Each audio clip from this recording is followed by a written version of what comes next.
네, 오늘 두 번째 시간 들레즈가 만든 철학사 10과입니다. 권력 의지와 영혼 회귀에 대한 결론. 니체 얘기죠?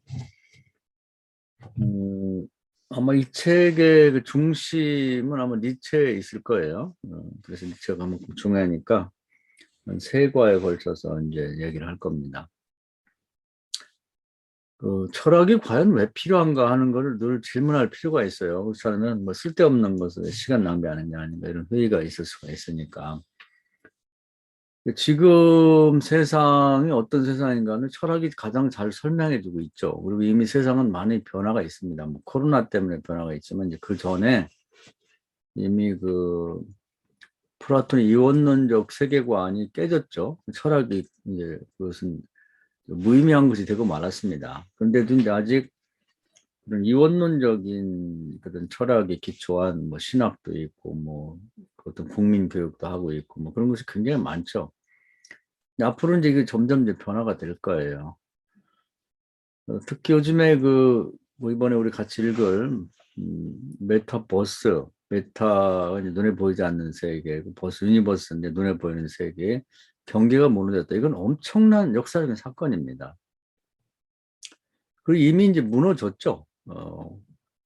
그래서 세상은 모든 게 이제 온라인에서 다 해결이 됩니다. 우리도 이제 온라인에서 얘기를 하고 있죠. 그러니까 가상의 세계죠. 실제 우리가 오프라인에서 만나는 게 아닌데. 그러니까 이 교육도 지금 뭐 우리만 아니라 뭐 대학교도 그렇고 무슨 초등학교부터 이제 다 온라인을 주로 많이 하고 그리고 이제 오프라인을 가끔 하는 이렇게 바뀐 것이죠. 뭐 상거래도 다 이제 가상의 세계인 그런 이제 뭐 온라인에서 거래를 하고 오프라인에서는 이제 돈 결제도 거기서 하고 이제 그 택배만 보내주는 거 그렇게 바뀌었죠. 게임도 실제 뭐 밖에 나가서 뭐 무슨 오징어 게임처럼 뭐 사람들이 부딪혀가지고 줄다리고 그런 게 아니라 온라인에서 뭐 엄청난 게임을 하고 다 그렇게 바뀌었거든요. 그런데 이제 사실은 이 기독교도 원래 이원론이 아니고 이원론이 된 것은 이제 아담의 원죄가 있으면서 하나님 나라, 영적 세계, 우리 인간의 세계가, 육신의 세계가 차단이 됐죠. 이원론적인 세계가 돼서 하나님의 나라에 대한 정보와 또 앞으로 계획 같은 것은 이제 잘 모르게 됐죠. 그래서 그것이 이원론이라면 이원론인데, 이제 그것이 무너지고 경계가 없어지기 시작한 것이 이제 구약의 이제 출애굽 때부터입니다. 하나님이 사람들 사이에서 내가 왕이 되고 너희들이 백성이 되면 좋겠다. 그리고 사람들이 사는 그 천막 가운데 하나님의 성막을 지어달라고 그러고 거기 와서 같이 계셨거든요. 그때부터 이제 무너지기 시작한 거죠, 경계가. 그리고 신약시대 예수님 오셨고 또 왔다가 지금은 뭐 볼 수 없지만 볼 수 없는 형태로 세상 끝날 때 함께 하겠다. 그래서 마태복음 28장에 선포하신 거고 또 성령이 요한복음 12장, 14장에 말씀한 것처럼 영원히 함께 한다. 그러니까 하나님과 예수 그리스도와 성령이 우리가 함께 있는 거예요. 그래서 동거, 동행, 동역하고 있다.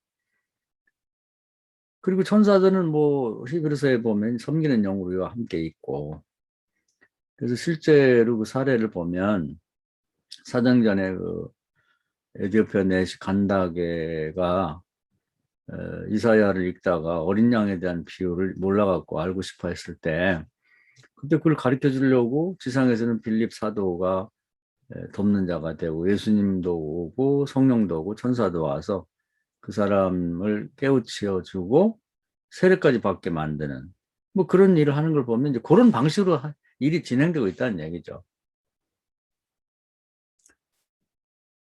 그래서 이제 이 세상은 이미 기독교에서는 이제 출애굽 때부터 그 영적 세계와 육신의 세계 이 세상이 경계가 무너지기 시작해서 지금 완전히 무너진 거죠.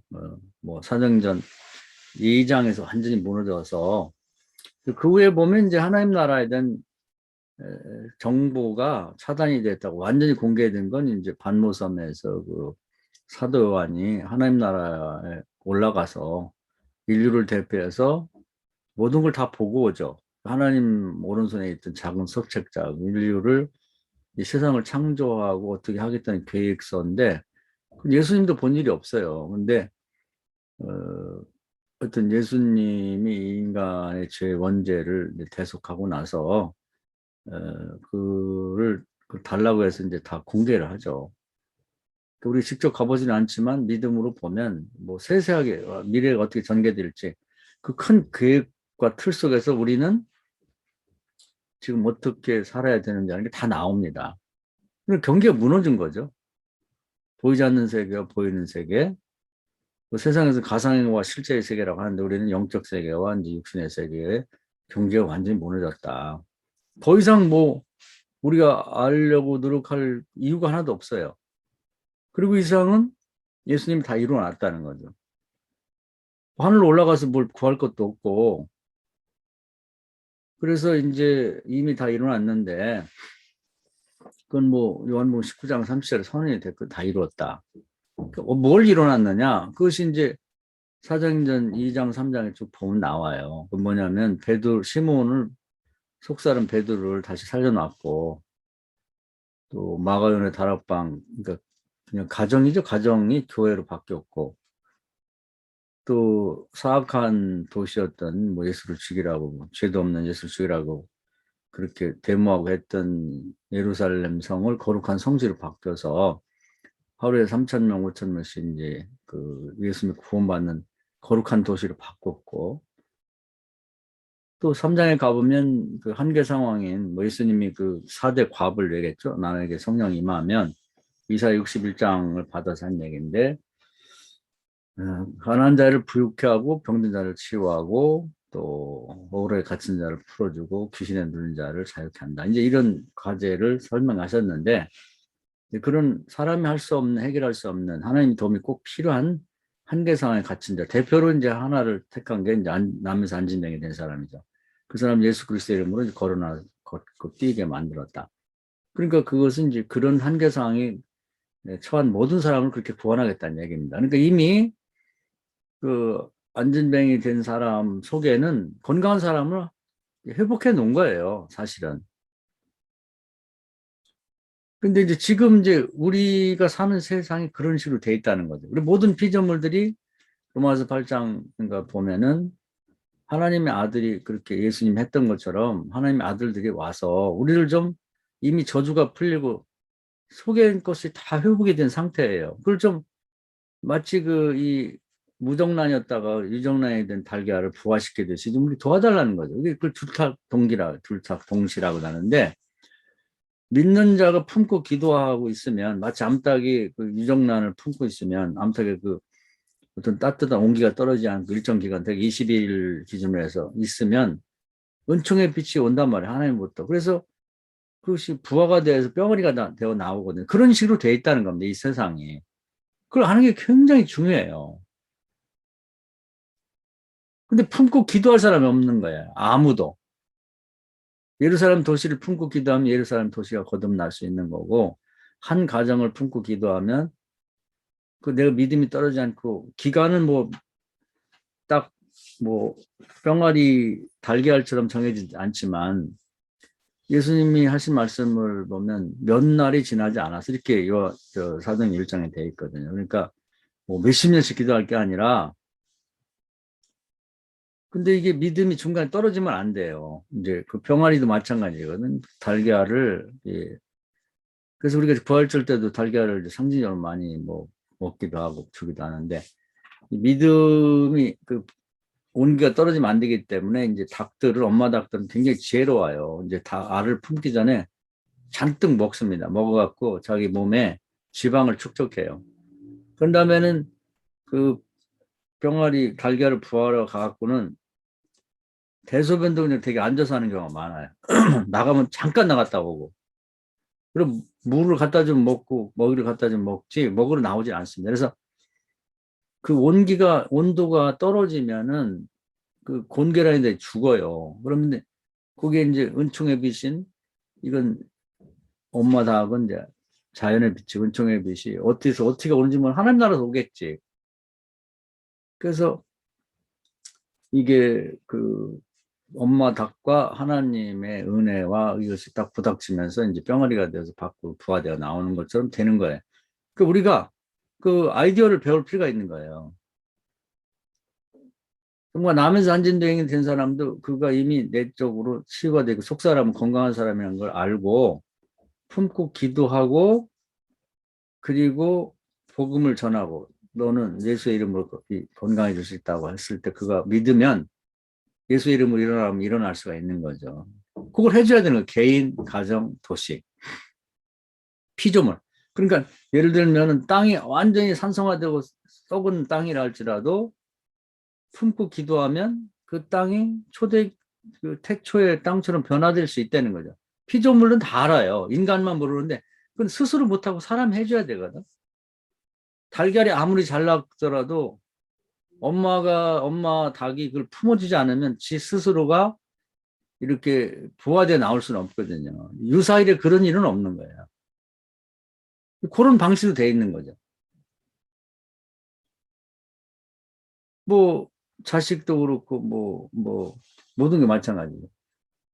땅도 그렇고 무슨 품고 기도를 해야 되는데 그걸 안 하지. 기도를 요즘 안 하잖아요. 아무도. 목사들도 새벽 기도는 안 하더라고. 그래서 지난번 얘기했나 어떤 지방 젊은 목사가 새벽 기도 안 해서 새벽 기도 해줘야 안 해. 그러니까 주일날 그 에너지를 집중해서 다 쓰려고 새벽에 매일매일 기도할 수 없다. 또 그런 논리는 처음 들어봤네. 얼마나 썼는지는 모르겠는데 기도하지 않죠. 그게 좀 안타까운 문제. 그래서 기도를 통해서 이제 이미 다 이뤄놓은 예수님이 여호와 일에 다 준비됐다고 하니까 그걸 이제 각자가 그 사실을 인식하고 이미 다 내적으로 이제 회복이 돼 있는 거, 예수님이 원죄를 용서하면서 다 회복해 놓은 것을 이제 거듭나서 유정란이 이제 병아리가 되도록 만드는 게 그게 이제 사실 목회죠. 다른 건 다 별로 중요한 게 아니에요. 그러니까 예를 들면 안전뱅이를 일으켜 세워놓으면 자기가 다 합니다. 이제 더 돌보지 않아도 돼. 지가 다니면 나 병들었었는데 이렇게 치유됐다고 전도도 하고 다니고 뭐 동량을 이제 내가 어려울 때 많이 동량 도움 받았으니까 내가 주고 싶다고 돌아다니면 선행도 하고 다 하거든요. 근데 우리는 그 안전뱅이 동량 갖다 주긴 해요. 뭐 그것도 중요하죠. 교회에서 뭐 노숙자 돕고 뭣도 돕고 하면서 계속 도와주긴 하는데 그 임시 방편밖에 안 되지. 근본적으로 그냥 고쳐버리면 돼. 거듭나게 이렇게. 가정도 거듭나서 가정이 교회가 되고 말이죠. 도시도 거듭나서 도시가 성시가 되고 이렇게 되면 그냥 뭐 도시 전체가 거룩해지니까 그걸 시도해야 된다는 거죠. 그 하늘과 땅이 경계가 무너지면서 그것이 이미 다 이루어졌는 거죠. 그걸 또 다시 뭐 하나님한테 뭐 가서 이 도시가 거듭나게 해주세요. 뭐 그렇게 할 필요 없고 이미 다 됐다니까. 다 돼버린 거죠. 그래서 이 세상은 가상의 세계가 현실의 세계가 이미 무너져서 다 그렇게 사업도 하고 그렇게 먹고 살고 그렇게 교육도 하고 가고 있고 근데 교회는 이미 옛날부터 그렇게 됐는데 이 불행이죠. 어떻게 보면은 뭐 하이데크 같은 경우는 존재 망각 하나님 망각을 만드는 게 플라톤 철학이라고 그러는데 플라톤이 일부러 뭐 그렇게 한 건 아닌데 어리석은 사람들이 이제 플라톤 철학을 도입해 가지고 좀 배웠네 하고서는 기독교의 진리를 이제 그 플라톤 뭐 아리스토텔레스의 철학의 근간을 삼아서 이원으로 만드는 바람에 하나님하고 인류가 굉장히 멀어진 거예요. 다행히 이걸 뭐 깨트릴 수가 없는 거예요. 왜냐면 워낙 머리 좋다는 사람들이 다 달라붙어 갖고 뭐 별의 별걸 다 그런 식으로 재해석 재구성해 갖고 막 다 제도를 만들고 뭐 그냥 과정을 만들고 하는 바람에 이거 아닌데 뭐 그런 사람들 소피스트야 옛날부터 그냥 궤변론자 이렇게 해갖고 멸실당하고 막 기독교 중세에는 그 이제 종교와 또 결부가 되면서 막 단도제 목을 잘라 죽이질 않나, 막 그냥 뭐 불에 태워 죽이지 않나, 마녀 사냥을 하지 않나, 이렇게 하는 바람에 도저히 이걸 어떻게 깨트릴 수가 없었죠. 근데 하나님의 은혜예요. 이게 플라톤 철학이 깨져가지고 이제는 제대로 성경을 보게 됐어요. 제대로 신앙생활을 하게 됐다고. 근데 이걸 모르고 있는 이제 신학교가 이제 문제고, 신학교가 변화되려면 이게 참 뭐 언제 변할지 몰라요. 정말 힘든 얘기고. 또 그러니까 현장에 있는 목사들이 이 현실을 직시하고 복음적 상황이 이렇게 많이 변화됐다는 걸 알고 그냥 아는 거 그렇게 됐겠지 하고는 안 돼. 철학적으로 철저하게 이해를 한 다음에 그것을 받아들이고 그걸 가지고 성경을 다시 읽고 그리고 이제 설교도 하고 목회적인 시도를 해야 되고 내 삶도 그렇게 살아야 되는 거예요. 안 그러면 헛사는 거죠, 헛사는 거. 살아계신 하나님과의 밀접한 관계를 맺고 이렇게 살아가는 거. 아까 뭐 서두에 첫 시간 얘기했습니다만 뭐 젖떨어진 아이가 엄마 품에 안겨갖고 엄마한테 그냥 모든 걸 찾고 구하고 두드리고 어린이 같은 신앙 갖고 살아야 되는데 교만하고 오만해가지고 뭐 그런 기적이니 편의 응답은 옛날에 했었지 지금 어딨냐 이런 식으로 굉장히 똑똑하고 대단하게 보인단 말이죠. 그 뭘 구하기만 하면 뭐 기복신앙이다 뭐 똘보수다 뭐 이런 식으로 매도를 하고 그렇게 돼버린 상황이 지속적으로 있는 거죠.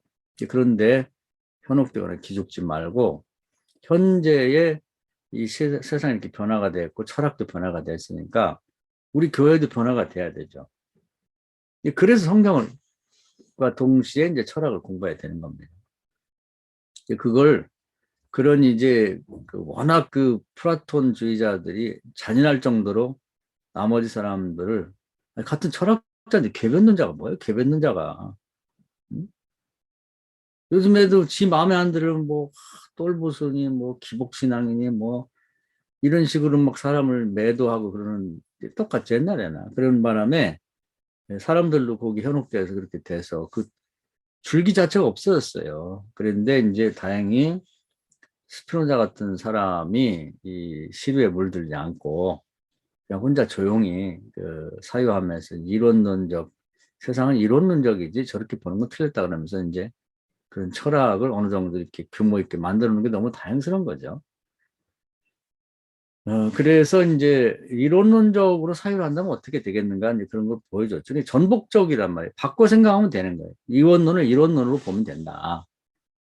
그래서 이제 칸트마저도 이제 이렇게 전복적으로 바꿔서 생각하면 지난 시간 뭐 그 전에 얘기를 많이 했으니까 얘기하면 미학만 해도 옛날에는 그 미의 어떤 재료라고 그 소질이라고 할 수 있는 뭐 색이라든지 뭐 소리 같은 것들은 그냥 어떤 형태가 있는 오성의 입장에서 볼 때 미라고 하는 것은 이데아적으로 하나님 저 하늘에서부터 이렇게 분유가 돼가지고 재료라는 건 실현하기도 하고 그 방해도 하는 그 보잘것없는 진료라고만 생각했거든요. 순수 진료.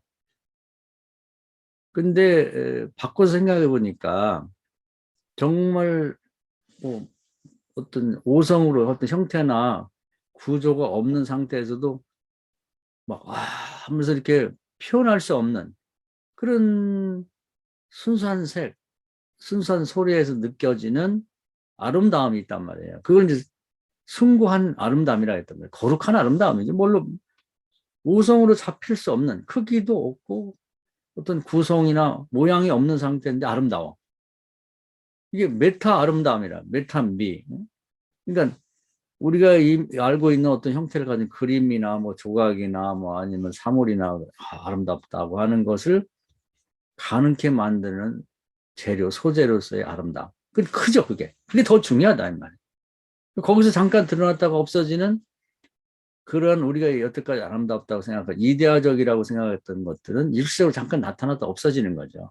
마치 그 스피노자를 말하면 신적 자연적 인간이라고 하는 전체 덩어리라고 할까 전체 구성하고 있는 그것에서 뭐 나무도 나왔다가 없어지고 또 사람도 나왔다 없어지고 뭐 또 신도 등장했다 사라지고 하는 다시 돌아가는 전체 그것을 이제 미학이라는 차원에서 본다면 승고미의 대상인 거죠.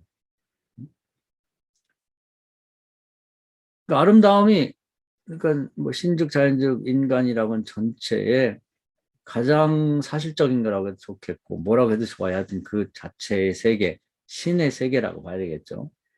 그 세계에서 드러난 뭐 요즘에 들국화도 아름답고 또 무슨 가을 단풍도 아름답지만 그런 것은 이제 자잘한 아름다움이고 그걸 가능케 하는 전체로서의 그 세계는 거룩하고 숭고한 아름다움의 세계라고 보는 거죠. 그게 더 중요한 거지.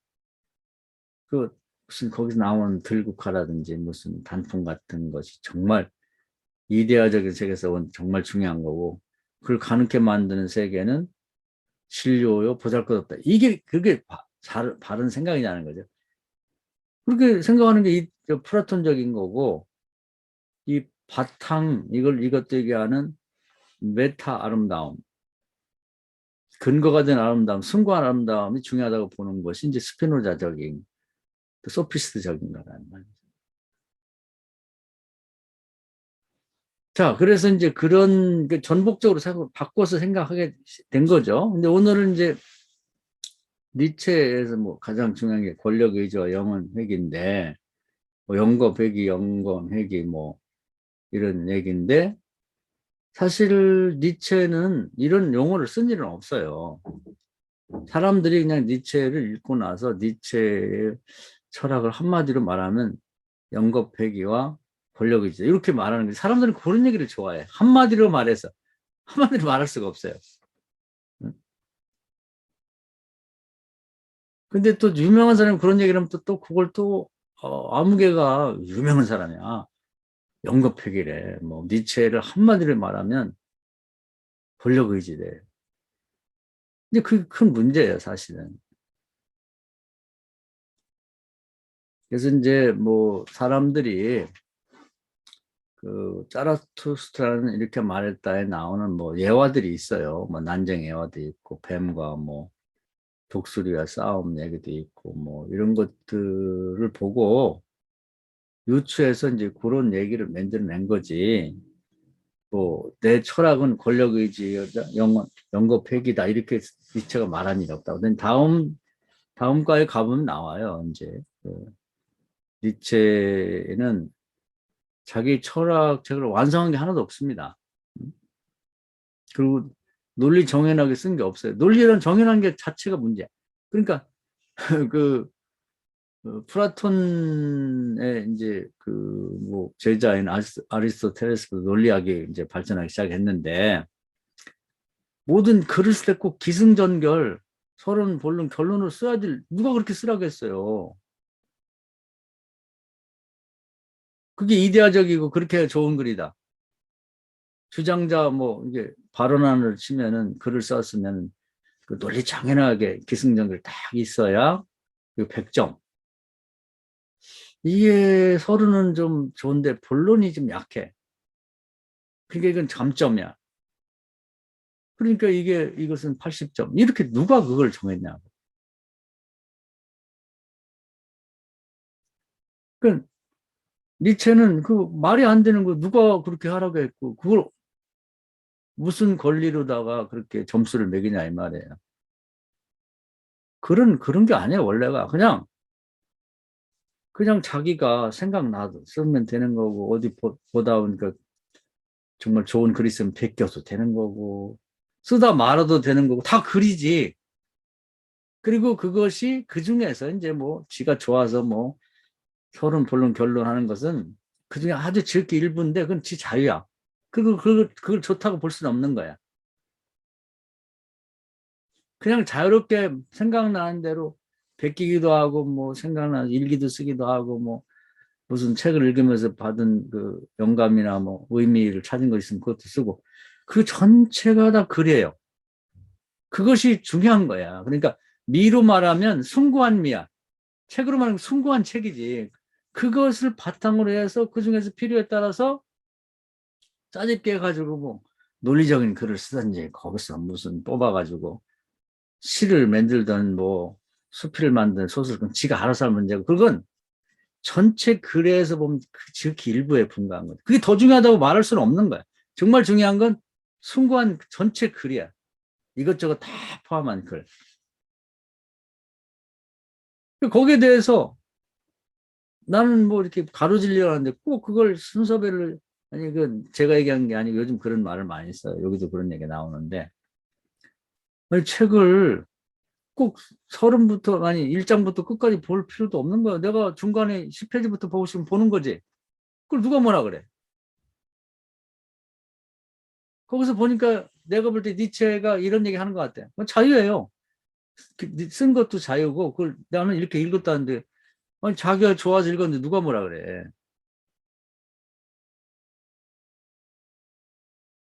가로질러서 읽어도 되고, 위에서부터 밑을 읽어도 되고, 옆을 읽어도 되고, 그건 괜찮아요.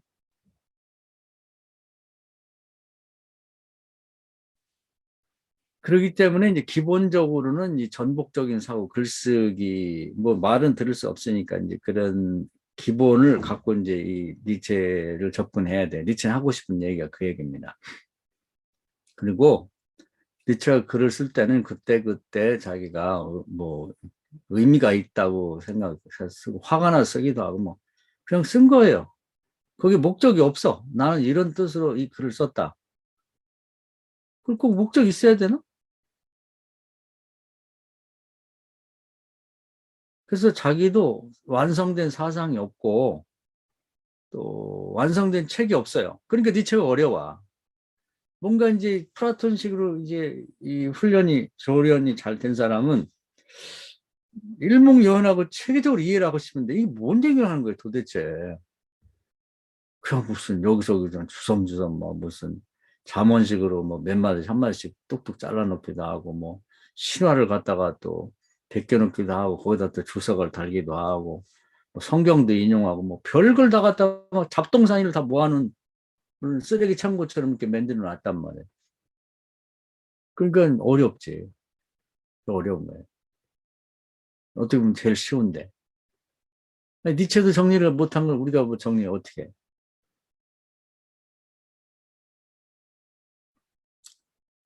그래서 이제 그나마 이제 그 중에서 이제 사람들이 이렇게 뭔가 의미를 찾아서 얘기를 하는데 보면 뭐 권력의지 뭐 연거폐기 또 뭐 인생의 뭐 4단계 뭐 낙타 얘기 뭐 이런 것들이 이제 좀 얘기거리가 되니까 이제 그걸 뽑아가지고 니체 철학 전체를 설명해 보려고 하는 건데 뭐 그건 그 정도로 이해하면 돼요. 이게 니체 철학을 전체를 얘기한다고 보면 안 되고 니체는 그런 의도 자체가 없어요. 그냥 우리도 그렇게 살면 돼. 뭐 어, 무슨 대단한 목표를 갖고 막 이렇게 뭐 하려고 할 거 없이 그때그때 어린아이처럼 뭐, 니체가 제일 좋아하는 게 어린아이거든요. 어린아이. 그 어린아이처럼 사는 게 어려워 사실은. 어린아이처럼 즐겁게. 애들이 무슨 뭐 계획이 있나요? 그냥 그때그때 놀 때 되면 놀고 밥 먹을 때 밥 먹고 이제 잘 때 되면 자고. 애들은 병이 별로 없어. 뭐 사람은 뭐 계속 계획을 세우고 평가를 하고 그 누가 평가하지? 지가 지가 살기를 못 살게 오는 거야. 그냥. 음, 지 신상을 볶는 거지.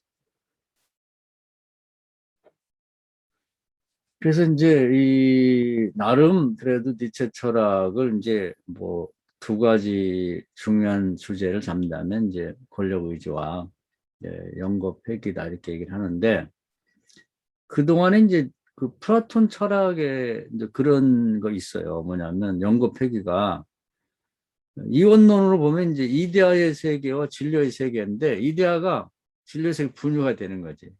자기를 실현하는 거야. 그러다가 이제 진료는 못된 거고 아주 악한 거기 때문에 거기 갇혀있어 너무 힘들어 이데아가. 그래갖고 아유 빨리 나 이제 이데아의 세계로 돌아가야지. 분유가 좀 떨어져 왔으니까 뭐 고향에 돌아오고 싶은 것처럼.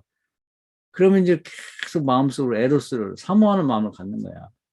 언제 돌아가나. 고향을 그리워하는 사관객지에 있는 그런 에, 아이들처럼 엄마 품으로 가야지. 이런 식으로 이제 계속 생각을 하고 있는 거죠. 에로스. 그러다가 죽는 순간에 이제 휙 하고 가버리는 거지, 글로.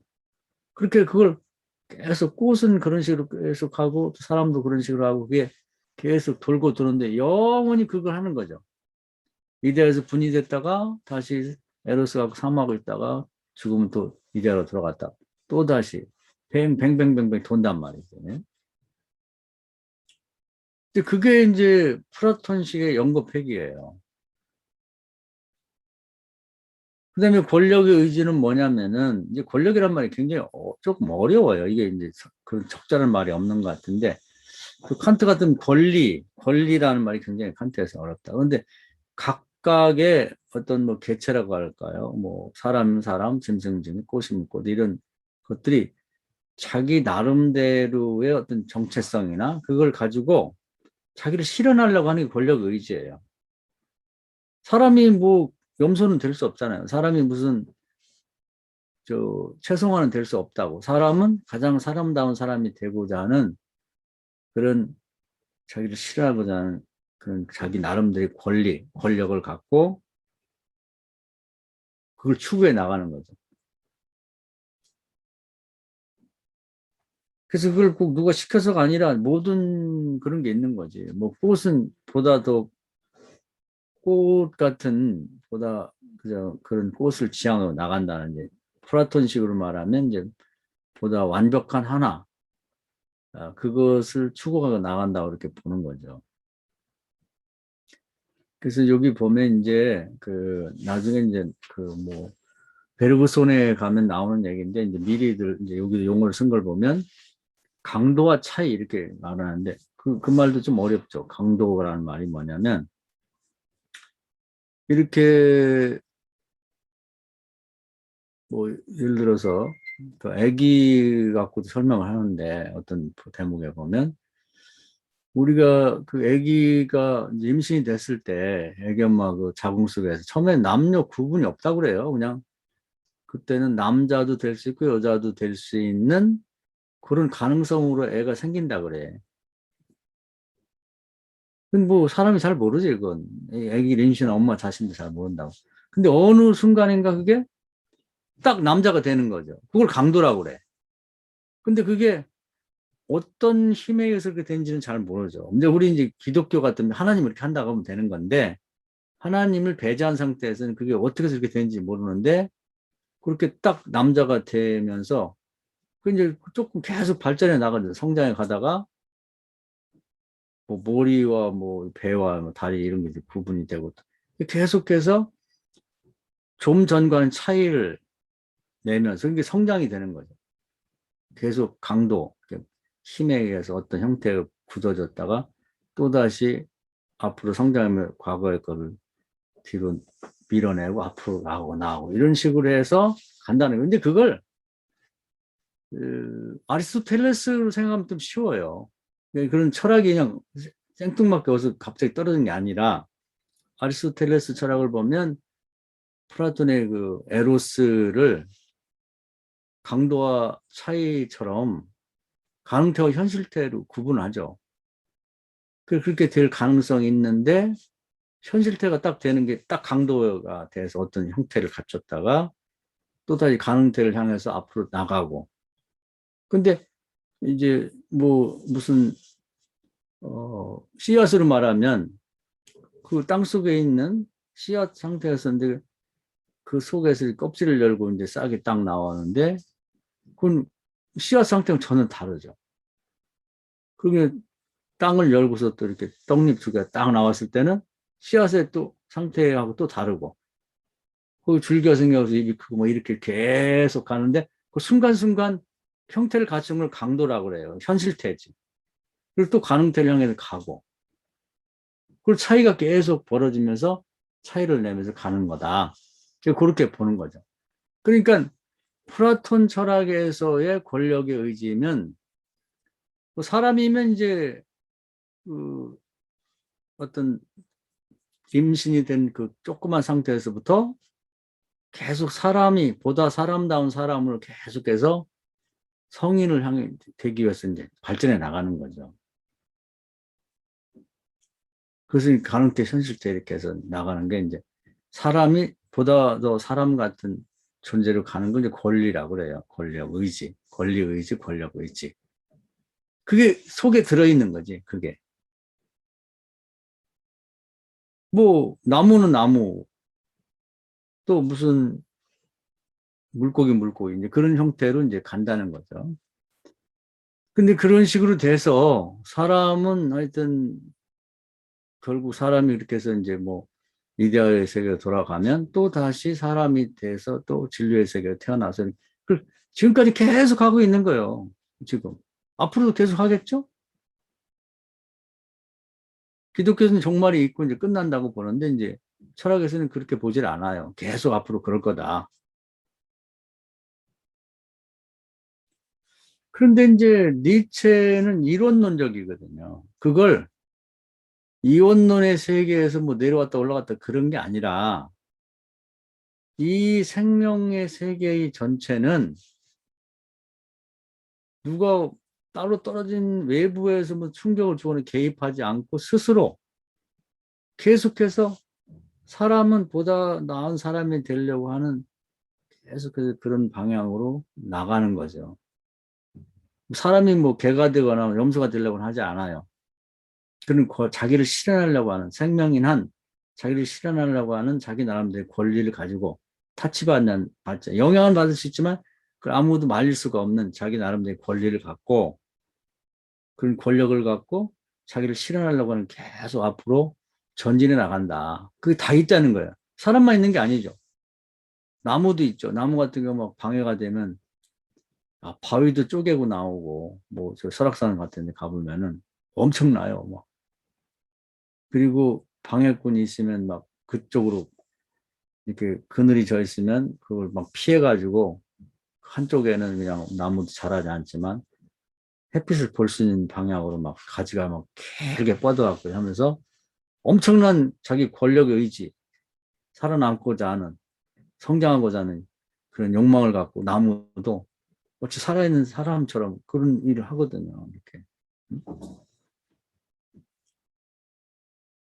그런데 그것이 이거로 끝나는 게 아니라 그 나무에서 또 나무가 나오거든요.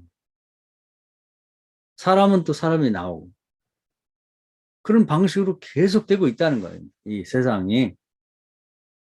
이혼은 필요 없어요. 그리고 그건 그냥 상상해서 만든 거지. 실제 이 생명의 세계는 그런 방식으로 계속되고 있다. 이걸 보는 것입니다. 그럼 그게 어떤 목적이 있냐? 목적 없어요. 생명 그런 식으로 가고 있는 거예요. 거기다 자꾸 기독교에서나 뭐 다른 종교에서 뭐 의미를 부여하고 그걸 거기다 막 씌워가지고 뭐가 어떠니 뭐 신의 뜻이 있고 뭐가 아니 그런 것은 다 어떤 특정 집단이 자기 이익을 위해서 이데올로기로 만드는 거지, 씌우는 거지. 그래갖고, 뭐, 낙타의 예를 들면은, 사막을 걷는 낙타는 사막을 걷는 거예요, 그냥. 가다가 물도 먹고, 뭐, 새끼도 낳고, 그러다 죽기도 하고.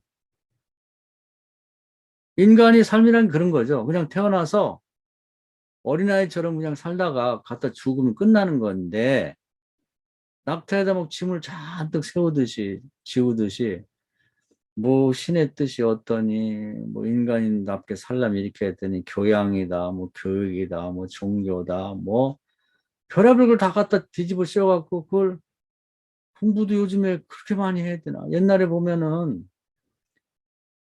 그냥 뭐 우리 어머니는 옛날 할머니라 뭐 공부를 못했어요 자기 이름도 못 쓰셨는데 그냥 손가락 이것만 가지고도 돈도 잘 꿔주고 잘 받아 뭐 장사도 잘하고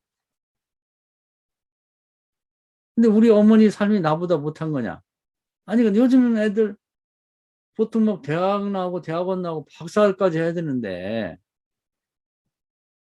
그렇게 해서 뭐 하는 건데, 그게 뭐. 그런다고 삶의 질이 좋아지나요? 그게 다 무거운 짐이거든. 바울도 얘기했어요. 진짜 신앙생활 잘하는 사람은 학벌, 문벌 없는 사람이 더 잘하더라고.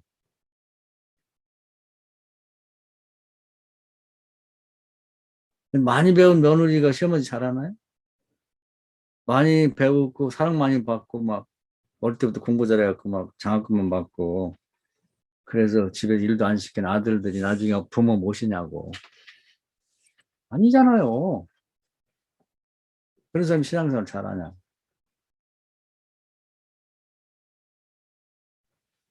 그래서 이게 그런 식의 삶은 그게 플라톤식의 1등 되려고 그런 식의 그런 잘못된 이원론적 구조가 만드는 폐해거든, 폐해. 1, 2, 3등 100점짜리, 50점짜리, 빵점짜리. 그 세상을 아주 구조화 시켰다 보니까 사람의 생각도 그렇고 말도 행동도 그렇고 평가도 그렇고 딱 돼버리는 거예요. 그래서 그런 걸 버려야지 인간이 행복해진다. 무의미한 건데 의미를 자꾸 부여한다. 그 무의미한 그런 말 자체가 목사님들 지금 들으면서 좀 뭐라 무의미하다는 말이 있으냐. 어떻게 불쾌하게 들릴 수도 있고. 말이 안 된다 그러는데 그 의미가 있나요? 이제 요즘에 뭐 목사들 목회하는 동안에는 뭐 큰 교회를 하려고 막 노력도 하고 뭐 그거 갖고 뭐 미소도 떨고 요즘에 그러면 이제 뭐 감독도 하고 감독회장도 한번 해보려고 그러고 뭐 그러는데 그게 은퇴하고 나면 뭐 의미가 있나요? 그 무의미하잖아. 그리고 그 은퇴할 때 보면 이상한 짓들 많이 하고 그러는데 그 의미가 없는 거죠. 별로 의미가 없는 거죠. 자기 혼자만 뭐 대단하다고 그러는 거지. 요즘 감독들, 감사도 마찬가지인데 할 일 진짜 없어요. 응?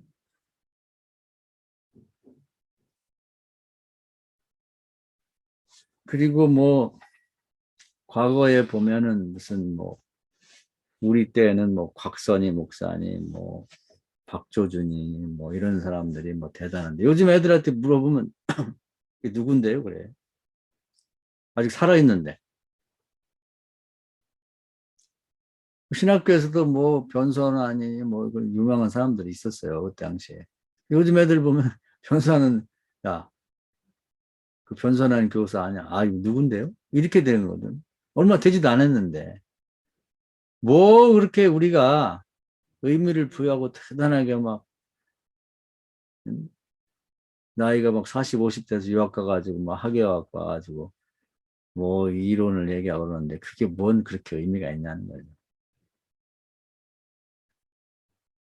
사실 의미가 없는데 괜히 플라톤식으로 거기다 이데아적인 뭔가 보다 나은 뭐가 있는 것처럼 이렇게 하는 건데 이제 그 니체 얘기는 좀 내버려 두라는 거야. 중세 때 그렇게 했는데 결과가 뭐가 있냐는 거야. 뭐 그런 얘기는 이제 다음 과에 얘기를 하겠지만은 제발 좀 내버려 둬라. 인간이 어린아이처럼 천진난만하게 자유롭게 살기. 근데 그게 하나님의 뜻이에요. 아까 내가 그래서 그런 본문을 택한 건데 어떻게 보면 플라톤주의자들이 볼 때는 아니 인간이 어떻게 응? 나이가 들어가지고 저 떨어진 애기 엄마 품에 있듯이 살면 돼? 성경 뭐 어린아이처럼 살라잖아. 하나님 그렇게 말씀하시는데 플라톤은 아니래. 그렇게 살면 안 된다는 거지. 니체도 결론은 그거예요. 다 벗어 던져. 다 벗어 던지고 다 따지고 보면 루스도 그런 얘기 했잖아요. 뭔가 뭐 어쩌고저쩌고 의미 있다고 하는 거 알고 파고 들어가 보면 이데올로기야. 누군가가 지가 뭔가 이익을 취하려고 그 쓸데없는 소리를 하는 얘기거든. 뭐 유산 더 받으려고 하듯이 말이야. 뭐 종교가 또 하나님 뜻이 어쩌고. 지가 뭐 하나님 뜻을 알아? 도덕 윤리를 아냐고.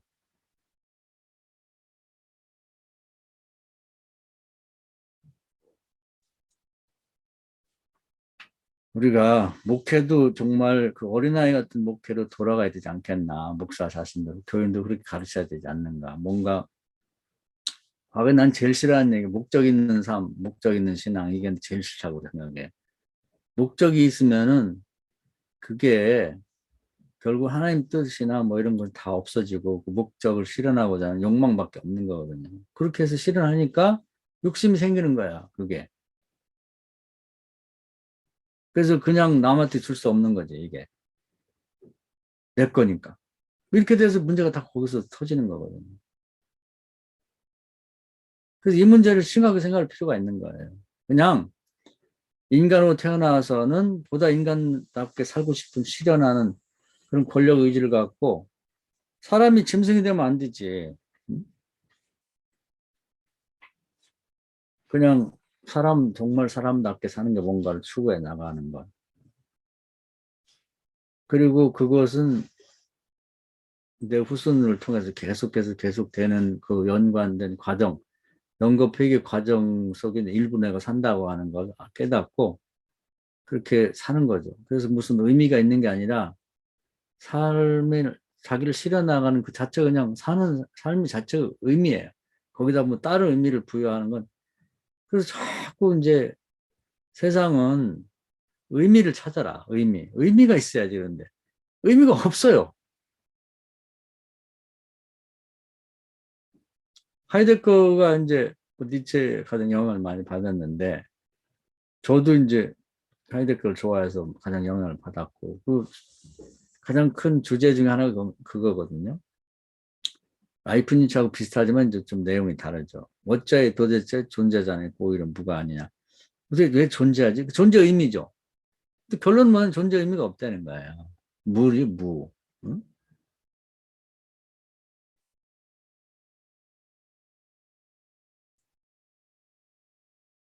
그걸 바탕에 놓고 사유를 시작해야 됩니다. 그게 진실이니까.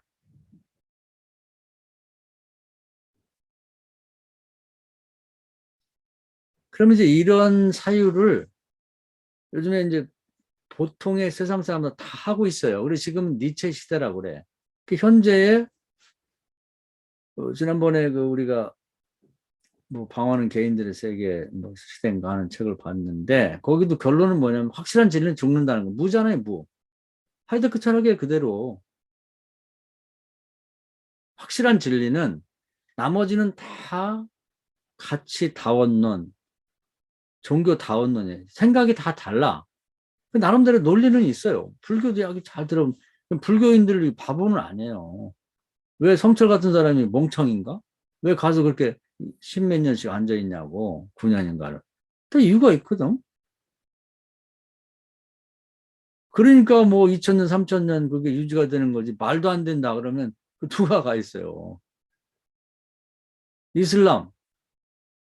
우리나라에서 이제 뭐 자리 잡으려 애를 쓰는데 쉽지는 않을 거예요. 다른 종교들이 이미 자리를 차지하고 있어가지고. 그게 전 세계 20억이 넘는 인구가 그렇게 거기에 빠져 있는 건 이유가 뭔가 나름대로 뭐가 있는 거야. 그게. 저 바보 멍청이들이다. 그렇게 말할 수 없는 거죠. 또 무속신앙을 멸시하고 그러는데 매력이 있어요. 그 사람들 보면. 예? 그래도 귀신이라도 받으려고 막 산속에 들어 그 추운 데 가갖고 굴 속에서 100일씩 기도하고 막 목사들이 그렇게 한 사람이 있어요? 없잖아. 매력이 있다고. 그 나름대로 논리도 있고.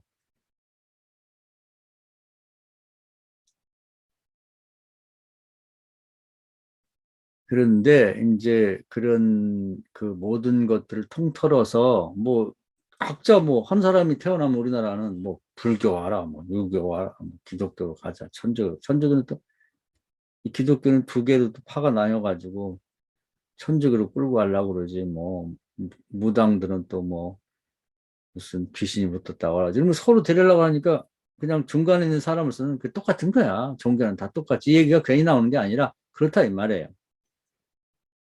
그러고 보면 확실한 진리는 죽는 거 하나밖에 없는 거지. 하이데거 아니에요? 하이데거. 무. 없지만 없다고 할 수 없는 것. 뭐라고 규정할 수 없기 때문에 무라고밖에 할 수 없는 무밖에 없다는 거지. 지금 이게 진리입니다. 그런 생각을 갖고 있는데 그런 생각을 갖고 있는 사람들을 대상으로 이제 이미 믿는 사람들 싸우는 거밖에 없어요. 그게 안 되면 이제 계속해서 뭐 지금은 좀 덜해지는데 옛날 노골적했지. 그냥 무슨 소망교회니 무슨 저 광림교회니 뭐 부자된 교회라고 뭐 떵떵거리는데 광림교회 주변에 그때 개척교회 700개가 없었다는 거예요. 통계에 나와 있는 거예요. 제가 지은 얘기가 아니라. 그 남의 교회는 다 뺏어갖고 혼자 부자로 떵떵거리고 산 그게 그 자랑거리예요? 91마리 양 가진 사람이 한 마리 양 내놔라. 총동원줄 해갖고 막 교회 앞에까지 남의 교회 앞에까지 사람 대고 응?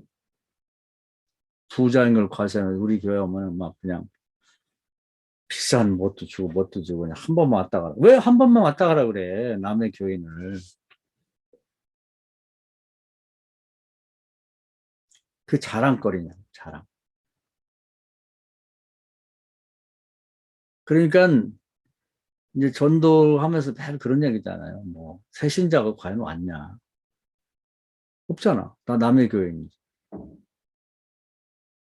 그 새신자는 뭐냐면 불교도 유교도 기독교도 아닌 중간에 있는 사람인데 다 종교는 똑같고 진리는 죽는다는 것밖에 하나 없다고 하는 사람들이 새신자예요. 그 사람들을 대상으로 과연 기독교가 뭘 줄 수 있냐 하는 것이죠. 그 니체 철학의 적인 그런 가치관과 그런 철학적인 베이스로 사는 사람들이죠. 죽으면 끝난다고 하는 것. 하이데거적이고. 거기다 놓고 이제 기본을 거기다 놓고 우리가 기독교를 이제 이해하고 설명해야 되는 거예요. 그래서 뭐 요즘에도 뭐 어디 교회가 뭐 많이 모인다는데 알고 보면 그 주변 교회가 다 죽은 거예요. 다 죽어요. 그 교인들 다 이렇게 끌어모아가지고 그렇게 된 거지. 새신자가 뭐 그렇게 많을까요? 나는 그렇게 보이지가 않는다고. 교회가 매력이 없거든. 보면은 교회가 뭐 줄 게 없어요. 과거에는 뭐 우리 목사님 인물 좋다, 목소리 좋고 뭐 노래 잘하고 목사님 자랑, 교인 자랑, 교회 자랑. 그게 복음이에요? 한 번만 우리가 와봐라. 그게 무슨 얘기야? 그건 마치 다단계도 아니고 그런 식으로 얘기하면 그 개척교회 목사들은 막 피가 끓죠. 아무개가 권사하고 집사하고 거기 가서 뭐 일가를 한 푸대 갖고 왔대요. 그러면 저걸 가서 저 교회를 폭파시켜버려. 저 어떻게 하면. 응? 엊그저께 내가 그 일산에 한번 얘기했을 거예요. 그 동기 목사가 어렵게 교회를 개척해갖고 집을 조그맣게 줬더라. 근데 그 옆에 어우 어마어마하더라고. 명성교회에서 뭐 지교회를 냈다는데 거의 이마트 같이 크게 줬어. 근데 이제 그 온다고 그래가지고 가서 경쟁이 안 되잖아요. 뭐 어차피 경쟁이지 뭐야. 그래서 이제 얘기를 했대. 그 담임 목사를 찾아가서 싸우기도 싫고 그러니까 그냥 이걸 수용해라. 주차장 써도 붙었어 이렇게 경계가 담으로. 그럼 우리가 그냥 딴 데 가서 요 정도 규모의 교회 짓고 딴 데를 가겠다고 하니까 딱 그러더래. 나는 CEO입니다. 그러더래. 나는 목사인데 그 얘기는 뭐냐면 나는 경제적인 가치가 없으면 안 된다고. 그러면서 교회를 지면서 그 집을 이 조그만 교회를 뱅뱅 도는 거야. 교인들이 와서 땅 받게 한다고. 근데 그냥 다 나가라는 거지. 죽어서 나가든지. 그래서 이제 찾아가서 그런 얘기를 했더니 딱 대뜸 그러더라고요. 얀마, 너 몇 살 먹었냐? 그러는 거야. 아, 얀마라니. 어떻게 말을 그렇게 하냐니까. 하여튼 사람을 완전히 뭐 짐승 취급하듯이 그렇게 하면서 너 핥으면 해봐라. 근데 그 목사가 착하더라고. 나 같으면 민원이라도 넣고 그러는데 아유 주변 사람들이 괜히 교회가를 민원 넣고 뭐 그러면 되겠나. 뭐, 그러고서 지금까지 살고 있더라고. 근데 아주 불쾌하고 진짜 속이 상하더라고. 뭘 하자는 거야, 그게. 그게 남들이 볼 때, 저 대단하다. 그렇게 보겠냐고. 하나님 그 기뻐할까요? 나는 저는 기뻐할 것 같지 않더라고. 그래서 이제 그런 걸 통해서 교회가 믿지 않는 사람들에게 무슨 빛이 되고 소금이 될 수 있겠냐는 거죠. 그 지금의 그 세상 사람들이 볼 때는 종교는 다 똑같은 거고, 다 자기 이기주의적이고, 그리고 거기에 뭐가 진리가 있겠나. 확실한 건 주장은 다 달라서 나름 일리는 있고, 뭐 논리는 있지만, 죽는다는 거 외에는 확실한 건 없다. 그랬다고 봤을 때, 둘 중에 하나로겠죠? 세상의 가치관은 니체적이에요. 그래서 이건 자기가 각자 자기를 실현하려고 하는 의지를 갖고 사는 것이 전부고, 또 세상은 돌고 돈다. 뭐, 또 다시 죽으면 다시 사람이 나오고, 염소가 나오고, 뭐가 나오고. 그러니까 일단 나는 내 실존적으로 봐서 내가 죽는다고 봤을 때 어떻게 살 건가 두 개. 하나는 신나게 마음껏 놀다 죽자. 예, 뭐, 그냥 놀아서는 안 되고 미친 듯이 놀자. 그냥 뭐, 어차피 죽으면 끝인데. 이런 주장이 있고. 그 요즘에 우리 동네도 보면 막 스포츠카 타고 막 밤에 막 빵하고 막 잠 못 자게 떠들고 돌아다니는 데 있어. 막 오토바이 막 비싼 거 타고. 그래도 어쩔 수 없는 게 미치겠는 거야. 뭐 이 젊으면 어떻게 할 수가 없는 거 주체가 안 돼. 돈은 있겠다. 그래도 죽음을 두려워하지 않아요. 그냥 그러다가 죽는 거지 한번 화끈하게. 그래가지고 막 고속도로도 막 서울서 부산까지 그냥 걸리면 걸리는 거고 뭐 무슨 뭐 카메라 뭐 찍히면 뭐 그 다 돈 내봐 얼마 되겠어요? 부자들이? 그냥 뭐 200km, 뭐 250km 막빵 달려보는 거지. 미친 듯이. 그런 한 부류가 있고, 근데 형편이 돼야 되겠지? 안 되면 이제 강도지사 해가지고 뭐 며칠이라도 화끈하게 살자는 이런 주의가 있고, 하나는 그래도 한 번 사는 인생인데 보람있게 살자. 의미 있게. 그래서 뭔가 그 좋은 일에 가갖고 기여도 하고 뭐 연탄도 날르고 그러면서 이제 그 주는 쾌감이라는 게 있거든요. 그 더 힘든 일을 도와주었을 때 거기서 오는 쾌감 더 큰 그게 있으니까 그런 의미 있는 인생을 살아야겠다는 두 종류로 나뉜다는 거죠. 지금. 그것도 일종의 권력의 의지인데 인생은 어떻게 각자 자기 권리가 있는 거지. 그래서 어떤 방향으로 의지를 발휘하겠는가, 실천하겠는가 하는 것이 되게 교회 밖에 기독교도 이것도 저것도 아닌 사람들은 이제 두 종류로 나눠져 있다. 근데 두 개다가 이제 어려워요. 그러니까 뭐 교회에서 막 익스트림 스포츠 같은 거 막 어떻게 할 수는 없잖아. 막 스포츠까지 하나씩 막 오면 사줘가지고 막 서울서 부산까지 한번 팍 하지 달리는데 갑시다. 뭐. 그렇게 할 수도 없으니까 결국 이제 의미 있는 일을 하자고 해서 뭔가 보람 있는 일, 뭐 봉사활동 하는데 그것도 이제 정부에서 다 해버리네. 그게. 우리가 뭐 어떻게 해먹고 살 게 없어요, 지금.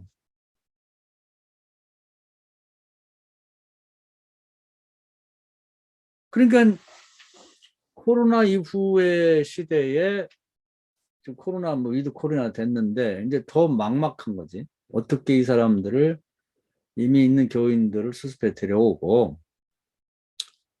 그 다음에는 이제 안 믿는 사람들을 데려와야 되는데 이 부분을 이제 굉장히 우리 고민해 봐야 돼요.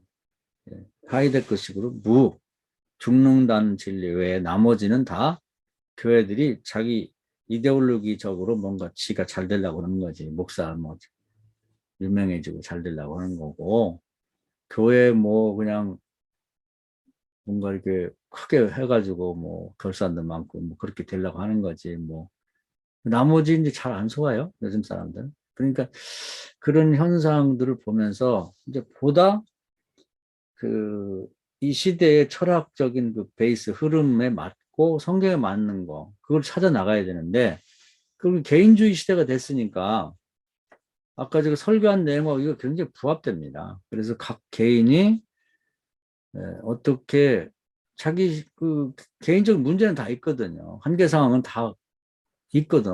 그걸 드러내지 않아서 그렇지. 근데 그게 끝에 가보면 죽음이에요. 뭐 질병이 있을 수도 있고, 뭐 속이 상할 수도 있고, 뭐 가난일 수도 있고, 뭐 그 끝에 보면 죽음이 다 붙어 있다고, 무가 붙어 있단 말이죠. 근데 그걸 대면하게 하는데 이 해결책은 없어, 세상에는. 근데 교회가 있다.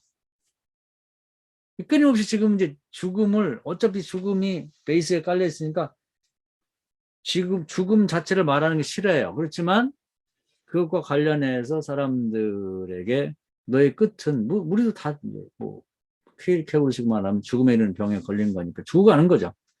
시기가 올해냐, 내년이냐, 그거 10년 후냐가 뿐이지. 그것과 대면하게 만들어주면서 여기야말로 교회는 이런 하나님의 계획이 있다. 그걸 보여줘야 되지 않겠나 하는 생각이 들어요. 그걸 연구하고 우선 목사부터 그런 삶을 시도해보고 우선 자기 개인과 가정에 있는 한계 상황에 사람의 힘으로 해결할 수 없는 문제를 어린아이처럼 하나님한테 구해서 세밀하게 하나, 둘, 세 개 다 해결받고 봐라. 백문이 불여일견이야. 이렇게 되지 않느냐. 그거밖에는 안 되잖아. 예수님이 내가 다른 걸 보여줄게 뭐냐. 내가 죽었다 살아 보여줄게. 예수님이 그 말이 진실이에요. 마지막 할 수 있는 게 그거밖에 없어.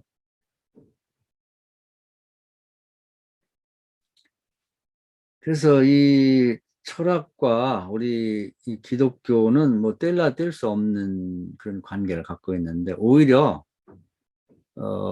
지금 이 시대는 기독교의 기회가 왔다고 생각해요. 이원론을 갖고는 대책이 없어. 근데 이론론 본래 자리로 돌아왔으니까 너무너무 잘 된 거예요. 그래서 기본적으로 세상 사람들은 현재 니체적인 사유를 하고 있다. 각자가 자기의 권리를 가지고 자기를 실현하려고 하는 방식으로 가는데 그 방식은 두 가지로 나타난다. 죽음 끝이다고 하니 죽음은 끝이니까 뭐 마음껏 놀자는 것과 의미 있게 살자는 두 부류로 가고 있다. 이게 이제 자기 권력 의지가 그런 식으로 나타나고 있어요, 지금. 이제 교회나 이런 데서는 자꾸 뭘 씌워가지고 의미를 부여하려고 하는데 아무도 안 들어요, 지금은. 네. 그리고 그것이 다시 영거 폐기로 또다시 내가 죽고 나면 자식이 또 다음 시대가 나오고, 뭐. 맨 요즘에 다음 세대 얘기를 많이 하는데, 그것도 왜 다음 세대 얘기를 하지? 자기가 잘 살면 되지. 근데 그 영거 폐기 때문에 그래요. 그런 사상의 베이스에 깔려가지고 그런 얘기 하는 거라. 그래서 오늘은 이제 니체의 사상 중에 이제 대표적인 사상인데, 그렇게 말하는 자체가 잘못이야. 그렇지만, 니체를 다 읽어야 되는데, 뭐 전혀 뭘 어떻게 해야 될지 모르니까, 니체식으로 그걸 뭐 다 읽고서 뭐 나름대로 정리를 하는, 답은 없지만 그게 자기 게 되겠지. 그러나 그 힘드니까 이제, 그래도 열심히 니체 읽은 사람들이 되게 니체 사상이 이거다 얘기하는, 이걸로 보면 좋겠다. 권력의지, 영겁회기. 거기에 대한 얘기를 했어요. 근데 그것은 플라톤식의 권력의지, 이제 이 영겁회기와는 다르게 이원론이 아니고 이론론 자체로. 그러니까 스피노자를 잘 생각해 보면 이제 답이 나와요. 이렇게 사람, 뭐 사물, 그리고 신 이런 것이 이제 그 어떤 신즉 자연적 인간의 세계, 그 생명 세계 전체에서 드러났다가 다시 들어갔다 하는 것처럼 영겁 폐기로 그것이 반복된다. 세상은 끝나지가 않아요. 계속 그런 식으로 되는 거고, 하여튼 뭔가 하나의 생명체가 그것이 꼭 사람만 얘기하는 게 권력 의지는 생물이 뭐 나무가 됐든 무슨 저 동물이 됐든 사람이 됐든 신이 됐든 존재성과 운동성과 사유성을 가지고 코나투스라고 자기 자신을 실현하려고 의지를 갖고 계속해서 영향을 주고받으면서 이제 살아있는 동안 계속 나간다. 이게 이제 권력 의지로 표현을 하는 거죠. 그 스피노자와는 깊은 연관이 있다. 니체가 스피노자를 열심히 읽고 또 이 니체의 영향은 상황은 거꾸로 올라가면 소피스까지 연결이 된다. 이렇게 보면 되겠습니다. 자, 오늘 권력의지 그리고 영겁회기를 공부했는데요. 이제 이것만 읽어갖고는 이제 다 잘 드러나지 않고 이제 다음 이제 두 과를 더 공부하면 이제 전체적인 내용이 드러날 것 같아요. 서론적인 얘기 됐습니다. 혹시 질문 있으면 질문하세요.